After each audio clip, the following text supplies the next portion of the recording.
Jeremy. Common spelling. What, Ruli's last name? Please choose Mark. Mark. Yes, Bruley. And it's Jeremy, G-E-I-G-E-R. G-E-I-G-E-R is last name Geiger, correct. And it's Lieutenant Colonel. Correct.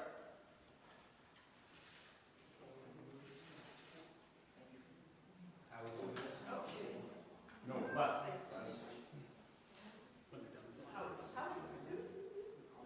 It's over there, I left it with you guys. And then let's put it on the podium. It's B-R-U-L-E-Y. B-R-U-L-E-Y. I need another one. Do we have another one, Todd? What's that? Do we have another one? Jake has some.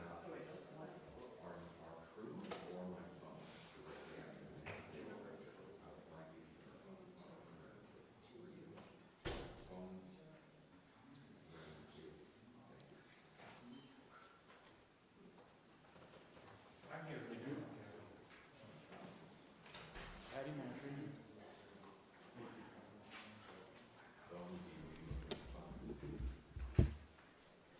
Following that speaking order, as always, you've heard me say this, we will take some questions. Please introduce yourselves and your media organization. There's certainly a lot more of you here now than there used to be. Please remember to introduce yourselves and your media organizations before your first question.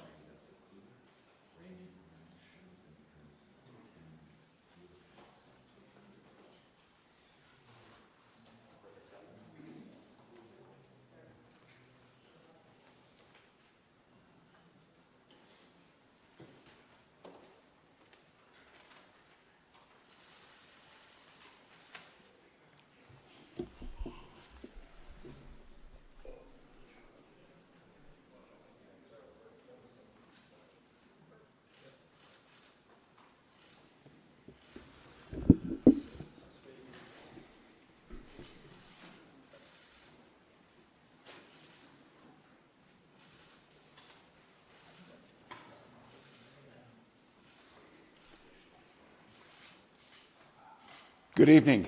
After a two-day manhunt, 2 sleepless nights, law enforcement have apprehended Vance Boelter.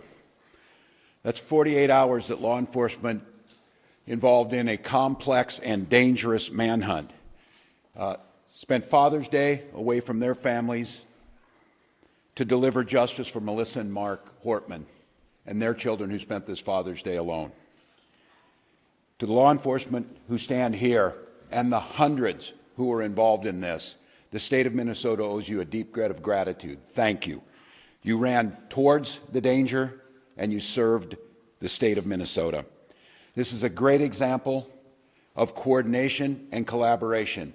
Multiple agencies, federal, state, and local, coordinating together in a way to protect the public and close this hunt around. Multiple agencies were there as FBI laid hands on it and Minnesota State Patrol put the handcuffs on. One man's unthinkable actions have altered the state of Minnesota. Melissa Hortman was the core of who our values were. She had a hand in so many things that happened. The building that we stand in, she helped usher through so that we could respond from the State Emergency Operations Center with the professionalism and giving the tools necessary to law enforcement to do their job.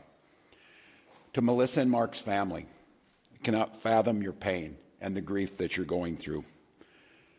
We'll take solace in the memory and the work that Melissa did, and you can rest assured that we will put every ounce of effort that the state of Minnesota has to make sure that justice is served and the individual responsible for this serves the time for the unspeakable act. State grieves with you. To John and Yvette Hoffman, the latest news is Senator Hoffman came out of his final surgery and is moving towards that, towards recovery. Yvette is healing. And I think when the story comes out, and I'd like to say on behalf of the state of Minnesota, the heroic actions by the Hoffman family and their daughter Hope saved countless lives, and we are grateful. Bureau of Criminal Apprehension will continue to investigate. We will keep you informed. We'll spare no expense and no work to make sure that that happens. A moment in this country where we watched violence erupt. This cannot be the norm. It cannot be the way that we deal with our political differences. Now's the time for us to recommit to the core values of this country. And each and every one of us can do it. Talk to a neighbor rather than arguing. Debate an issue. Shake hands. Find common ground. This is who Melissa Hortman was. In the first negotiating session that I had a chance to work with her, she got all the partners in the room, and she provided each and every one of us a copy of a book called Getting to Yes. And the whole premise was debating with a sense of goodwill, a sense of trying to come to compromises that serve everyone. And because of her, we did that. Because of her, we did that year after year after year. That's the embodiment of how things are supposed to work. It's not about hatred. It's not about mean tweets. It's not about demeaning someone. It's leading with grace and compassion and vision and compromise and decency. That was taken from us in Minnesota with the murder of Speaker Hortman. So for each and every one of us to truly honor, and we will continue to honor that spirit, but we will need to do it in just more than actions in a memorial. Conducting ourselves in the spirit that Melissa Hortman did her work is what the country needs to heal. I will once again say the deep debt of gratitude. These professionals standing behind us and countless others. This was, you'll hear from them, incredibly complex. And to take this suspect in with no life of life or injuries to civilian population and to bring him in alive so he can serve justice, which he will do in Minnesota, is an incredible thing that we are grateful for. With that, I'm going to turn it over to the professionals, starting with Commissioner of Public Safety for the state of Minnesota, Bob Jacobson. Thank you.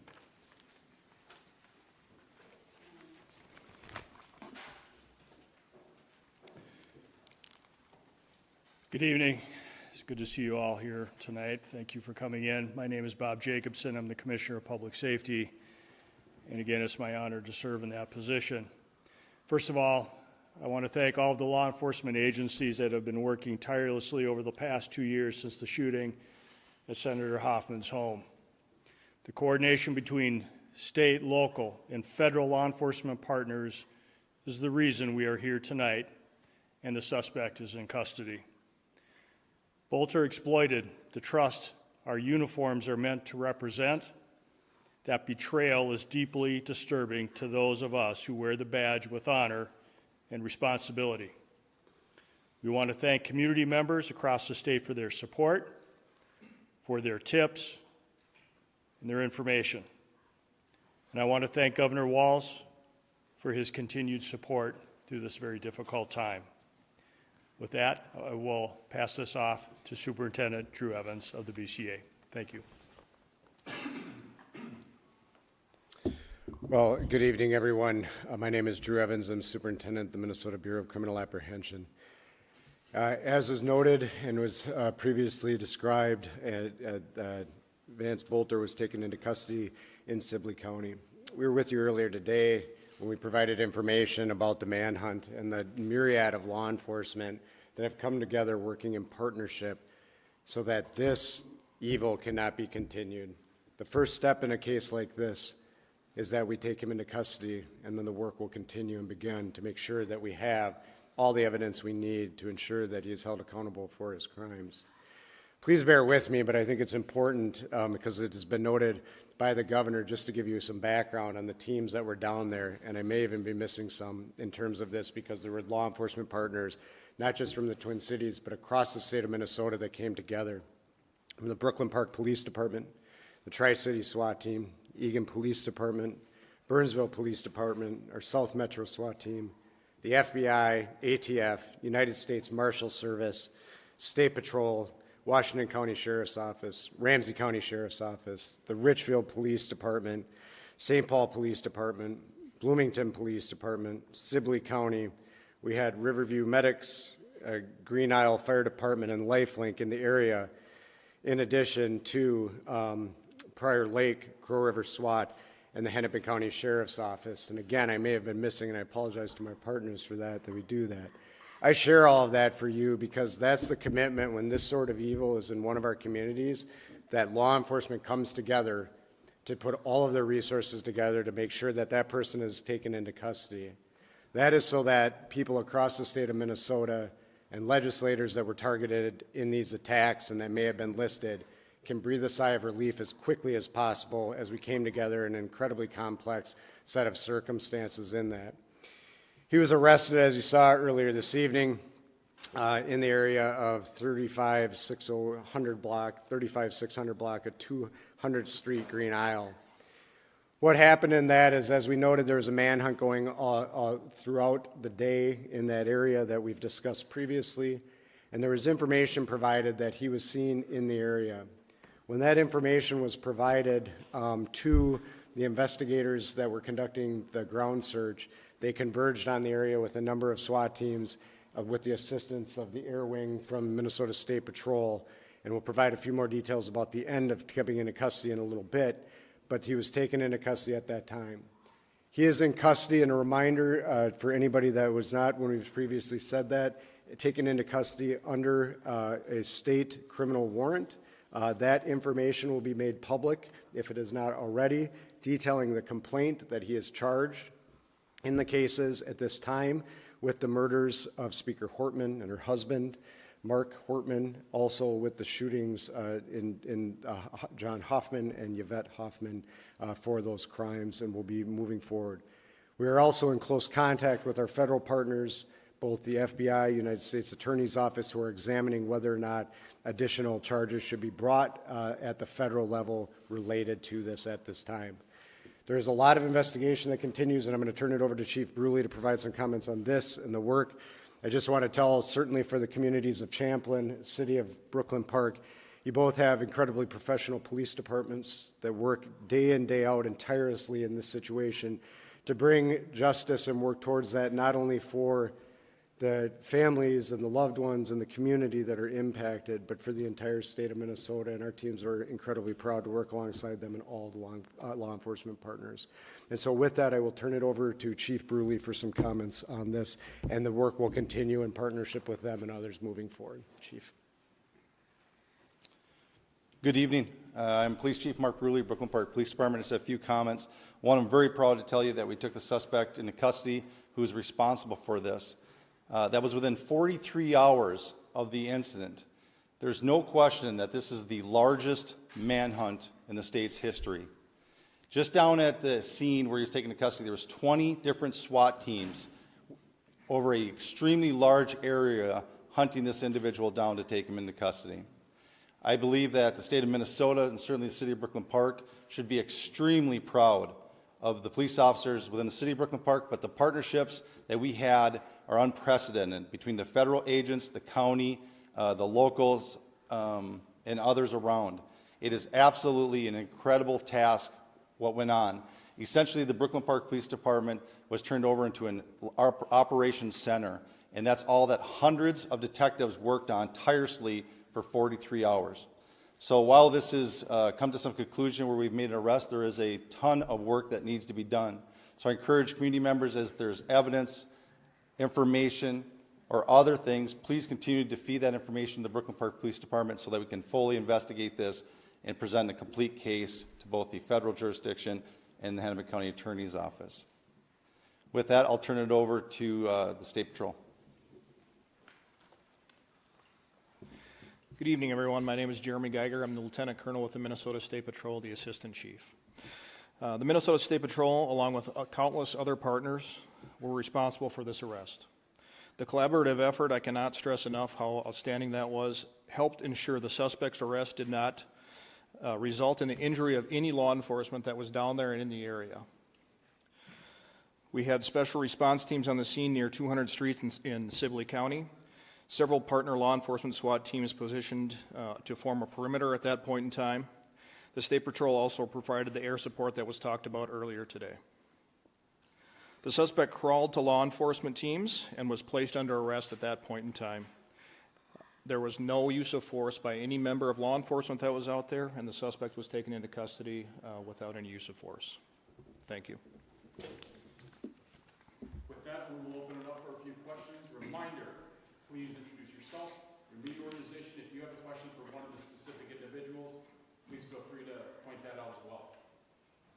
Vance with NBC News. Can I ask anyone up here who can speak to it, did the suspect make any key mistakes that you feel like has led to his medical capture?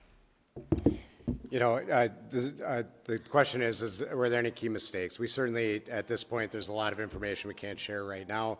In this, what I will tell you is there are some incredibly dedicated law enforcement personnel, criminal intelligence analysts that were out working day in, day out, working together. And what I will tell you is that the public certainly is always of assistance to us in law enforcement, and incredibly diligent people in the area that provided us the assistance that we needed to get our teams that were already down there that last piece over. But they were certainly in the area and working diligently together on that. It's got to be one at a time, guys. Drew, Morgan Law from Pier 11. Do you have any indication that anyone helped him? The question is any indication anybody helped him? We continue to look into that. I don't have anything beyond what we shared earlier today. This investigation, as Chief Bruley noted, will be continuing to expand at this point in time to make sure that we continue to look at all angles of this. And everybody who did help him, we will certainly hold them accountable for doing that in this process. Drew, Adrian Broadus from NBC News. Can you tell us how the Hoffmans helped save lives, and what did the suspect say when he was taken into custody?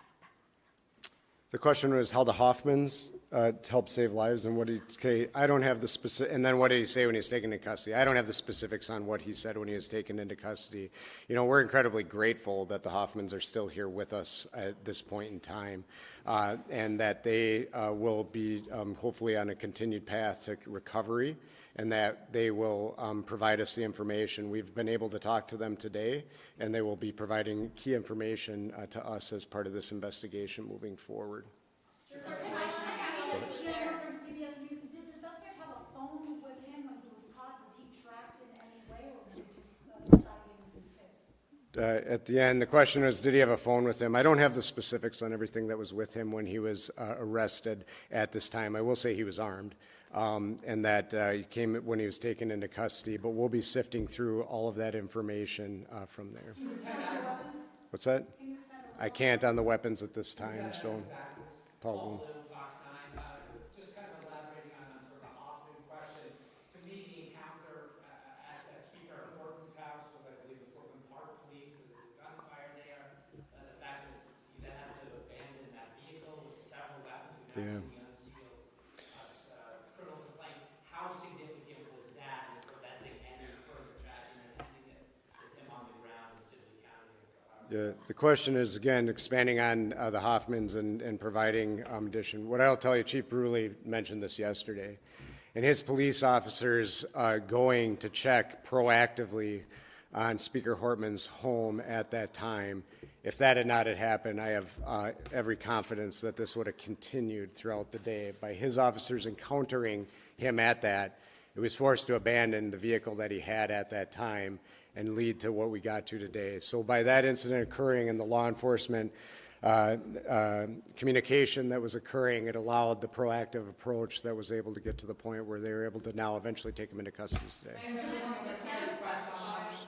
Thank you. I just want to clarify, there's a little bit of detail that the Ramsey County Sheriff has provided. I just wanted to see if we can nail it down. So the detail that he had provided to the Star Tribune is that for about an hour, Boelter had tried to evade arrest, and that 8 teams crawled in a ditch to try to corral him. I don't know if you have that level of detail, but additionally, because you were able to take him into custody without incident, what did your law enforcement officers say to him to lure him out and have him taken peaceably?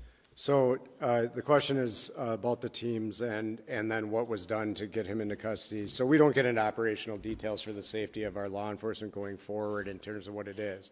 But what I can say is the incredible teamwork that was done and the large number of law enforcement certainly put us in a position where they were able to maneuver into this area to safely put him in a place where, you know, I don't know what was going through his head and I wouldn't speculate, but they have incredibly professional teams that are trained on this and how to take somebody into custody, and they provided the commands and he gave up peacefully.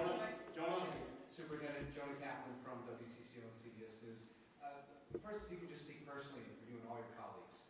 I imagine this is a relief for a lot of you. Can you talk about what it means to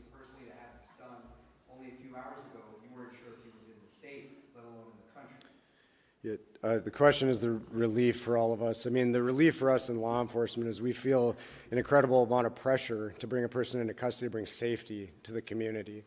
These professionals behind me and their teams, this is what they do. This is what they get paid to do, and they're honored to do the work on behalf of Minnesotans every single day. So the relief is that we can bring that sense of relief to communities across Minnesota, legislators that were on that list, and that's what we want to do. Matt's epic with the hearings. At what point did you get the call and from whom generally that he was in that area in the arena? The question was on the call, and when did we get it? It was happening over the time. I don't have the specific timeline, but we were alerted as soon as there was a spotting of the person in the area for all of the command staff here, and as our teams continue to work and as they worked in and honed in. Can you speak a little more about the technology that was used? You said today earlier that you received about 400 tips. Yeah. We know there was surveillance footage that was used for pictures. You just mentioned, or someone talked about the air team. Was it a fixed wing? Was it a helicopter that was following him? What role did technology? Yeah, the question is what role, and I can't get into all the technology, obviously. Just some of it is that we don't share the information to make sure that we protect it, so it's utilized going forward. However, I will say that both UAVs throughout the day are incredibly important to our teams on unmanned aerial vehicles that we use, that there were numerous ones out there providing that, and then our helicopter in this situation provides an incredibly important bird's eye view that also allows us special views to be able to see individuals such as infrared and others that we utilize on a regular basis. So technology in cases like this are incredible tools to be able to supplement the great hard work of all the people that were on the ground every day. Let's go here first. So right now he is being interviewed at a law enforcement facility. More information on where he will actually be ultimately will be released at a later time. What law enforcement agency or facility? I can't share where he is currently, but that information will be available soon. Can you be more specific about the setting in which he was? I know there are things you can't give away, but we've seen things like trails and fields. They're talking about him crawling. What can you tell us about where he was hiding during this time? Yeah, so where was he hiding? This is in a rural area. These are fields and different wooded settings around, and that's where he was ultimately captured. Sibley County is, a rural county in the state of Minnesota, and so it's what a lot of that streams, fields, woods, crops, and so where he was ultimately taken into custody was in a field. Did the infrared technology help find him, identify him from here? I don't. The commissioner had mentioned some of that earlier. I wonder if that's something that helped. Yes, absolutely. It assisted previously, and they were out there. The helicopter was out there before the sun went down. But after that happened, yes, that technology did come into play. How long did you know that he was there? I'll turn that back over to the superintendent here too, but I don't think that that information is available right now.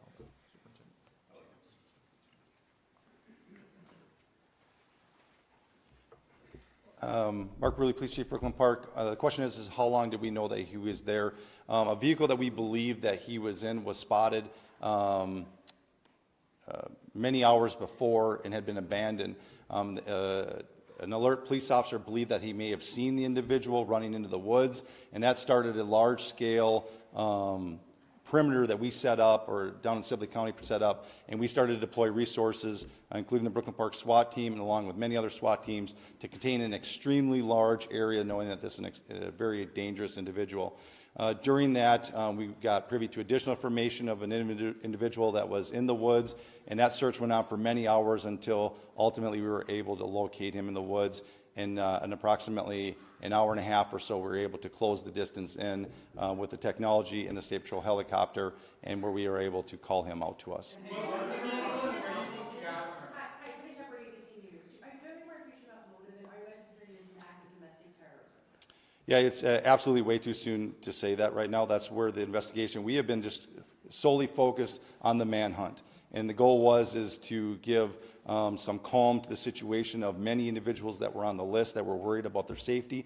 And this is a very dangerous individual for our community, and that's why so many resources and such a great collaboration came together to focus on removing him from society so that we can restore some sort of calm and bring some healing to our community and to our state. Now begins the hard work of looking at what the motive is, looking at putting this case together, and so that's yet to come. And those are the people that were on the list, what other, I know there are politicians from Wisconsin on this, what other states have curriculum on this? It was multiple states. I don't have the exhaustive list, but it was multiple states that were on there. Do you have some states that were on the list? We can, there's a few, I don't want to say it because it won't be exhaustive, but, you know, Wisconsin, Illinois, Michigan, some others that were on there. There was a variety, Nebraska, Iowa, we've had contact.